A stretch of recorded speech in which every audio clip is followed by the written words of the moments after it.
Salom hammaga, sizlar bilan Detect. Bugungi videoda sizlar bilan birgalikda qanaqa qilib avtolut qilish, qanaqa qilib admin bilan bloki ko'rmasdan avtolut qilib yurishni o'rgataman.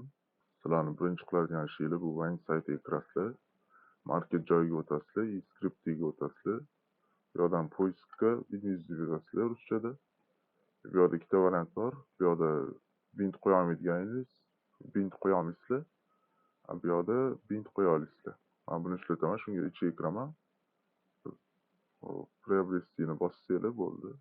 O'tadi. Sizlarni ikkinchi qiladigan ishinglar endi o'yinga kirish, vanish bilan bildinglar mana. Vanish ochasizlar, scriptga o'tasizlar, update script qilasizlar. Bu yerdan bint tanlaysizlar, load qilib qilganingizdan keyin uchinchi qiladigan ishinglar bu miskga o'tasizlar. Miskga o'tib, avtolutga o'tasizlar. Buni avtolutni bintga qo'ya olasizlar. O'ng mishkani bosasizlar avtolut ustiga, kerakli bo'lgan bitni tanlaysizlar. Mana yana qo'yganman.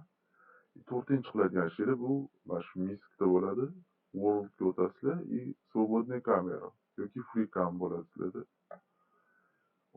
Bunga bit qo'yasizlar, o'ng mishkani bosib, mana mishkaga qo'yib qo'yganman.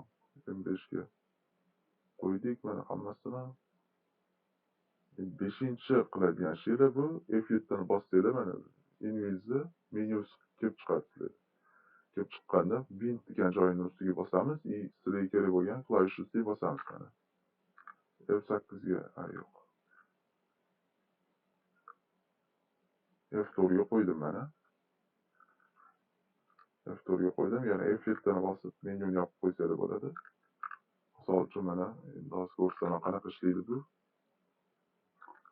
But qilishinglardan oldin, mana uch but qilishinglardan oldin shu endi bitta bosib qo'ysanglar chiqadi.